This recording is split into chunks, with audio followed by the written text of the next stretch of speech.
Yo, what's good, boys? We're back with a new video.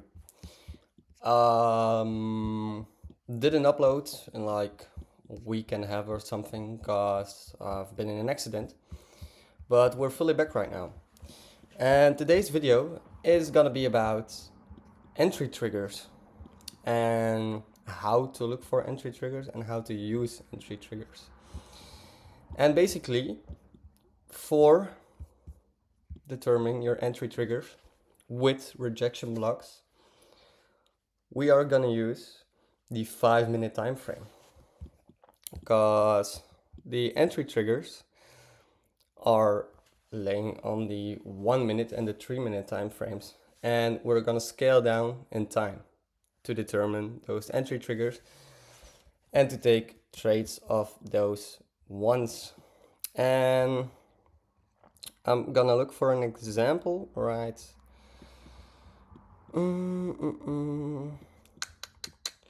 Let's see, where did we have an example? And this is an example from 2 days ago. And this is basically how you can use them. And it's basically just first marking out your 5-minute rejection block. And again, just your Fibonacci tool to determine where your OTE is laying. And we see our OTE comes perfectly into the zone right here. Wait, not perfectly, but still, yeah. All right, so if we mark out our 5-minute rejection block and we mark out our Fibonacci tool, we want to see price come back into it. And for price to come back into this zone, we want to look what do we have on the 1 minute time frame in this 5-minute rejection block, because everything that's laying on the 1 minute in it is effectively stronger. So that's what we're gonna do. We're just gonna scale back in time and we are gonna look what is laying in the 5-minute rejection block. And as we can see, this is a perfect example of what is lying in it, because we have, first of all, our change in state of delivery right here and also right here. We have no inverse fair value gap, but that's not a problem. So we see, all right, we make our 5-minute rejection block, we have reaction to the upside, we have our OTE laying a little bit above, but that's not a problem at all. But what do we have then? We see when price came back into it, we made our new 1-minute rejection block. And this is where it gets interesting, because this is the one you want to target. Because we have our change in state of delivery, we have our change in state of delivery also right here, and we see price taps into the change in state of delivery, taps our 0709 Fibonacci, makes new 1-minute rejection block. So what can we do? We can long on this CE of the wick right here with our stop at the 1-minute rejection block targeting the internal highs, such as this one right here and all this low resistance liquidity above. And if you see, price would have taken them all out, especially these relative equal highs right here. We have a high right here, or we just can target this high right here, and this would have left us with a 1-to-41 risk reward. Well, in a realistic scenario, you're never going to take this trade. In a realistic scenario, you just want to go for this one, because with a good risk management, you can go in with a lot of lots, especially with this trade right here, and this would be a 1-to-12.6 RR ratio, and this would have left you or me like 1.5k. And these are examples that you really need to look for. We're going to look for another example on the 5-minute time frame. This can also happen on the 15-minute time frame.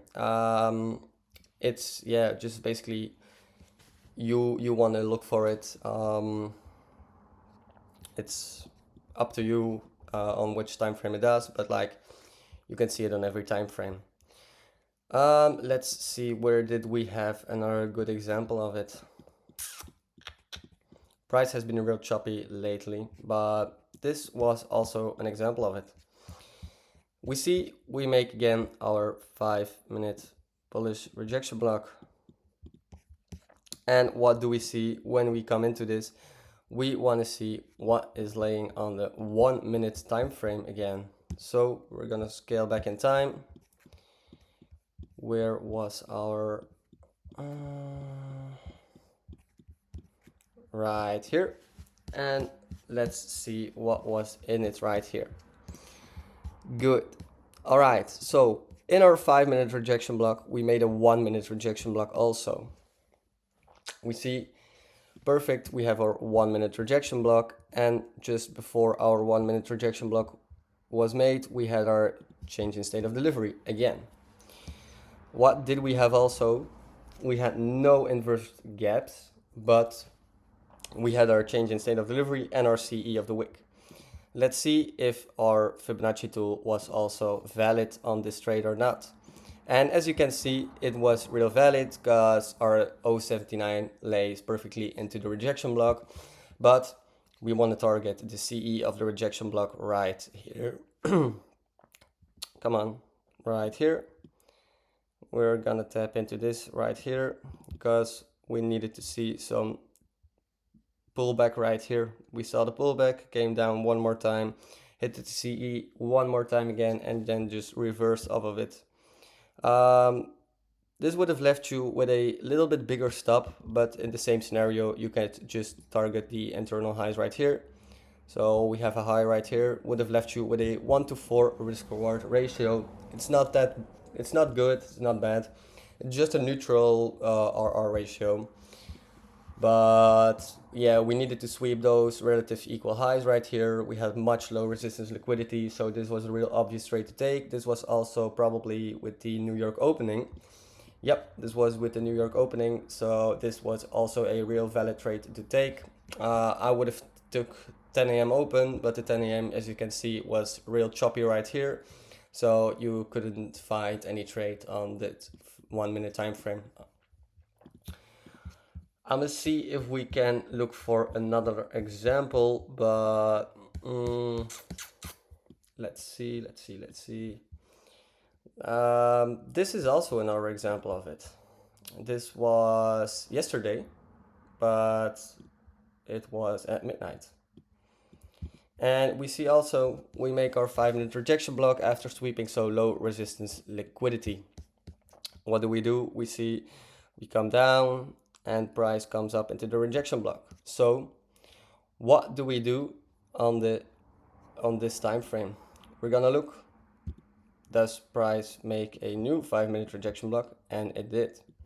So we're gonna look what is laying into these rejection blocks right here. And if we look back in time,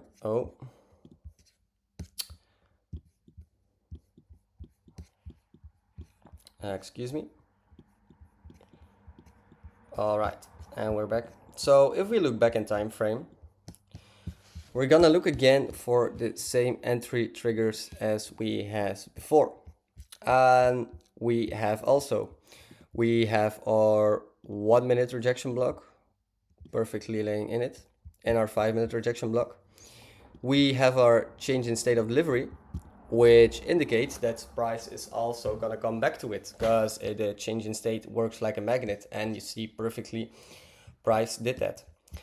This could be trade 1. In this example, you could have took 2 trades. I would have only took 1 trade, but this was by far my trade that I would took. And I wanted to take the short in the 5-minute rejection block because we came perfectly back into our change in state of delivery.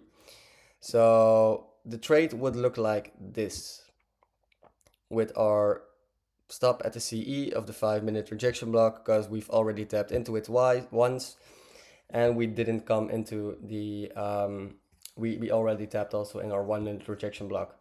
So the trade would have looked like just a 1-to-6 RR something to this internal low, to this 1 minute unmitigated small gap. You could also target also these relative equal lows, and this could have also been your target, and this would have left you with a 1 to 8.5 RR. For our second trade, in our 5-minute rejection block, we make again a 1-minute rejection block. And this could have been trade number 2, because we make our rejection block and price comes directly into the rejection block. So this would have been trade 2 with a 12-point stop and also back down to the lows that were made on the chart. So this would have been trade number 2, leaving you with a good 1 to 10.92 risk reward. And this is by far one of the best methods to look for trades, not during 10 a.m., but looking at other times during Asian session, London session, overlap sessions. This can also be at 10 a.m., but at 10 a.m. I'm a little bit more faster with taking my trades, because when I see my setup, I'm just gonna take it. If I lose, I de-risk taking one setup. If I win, I just win, I close the chart. But during the day, if you want to take another trade, this can be real good to look for. So basically all the things on one line is we're gonna just look for a 5-minute rejection block, bullish or bearish, after sweeping. Some liquidity coming into a PD array, or I don't know what, just what you guys want.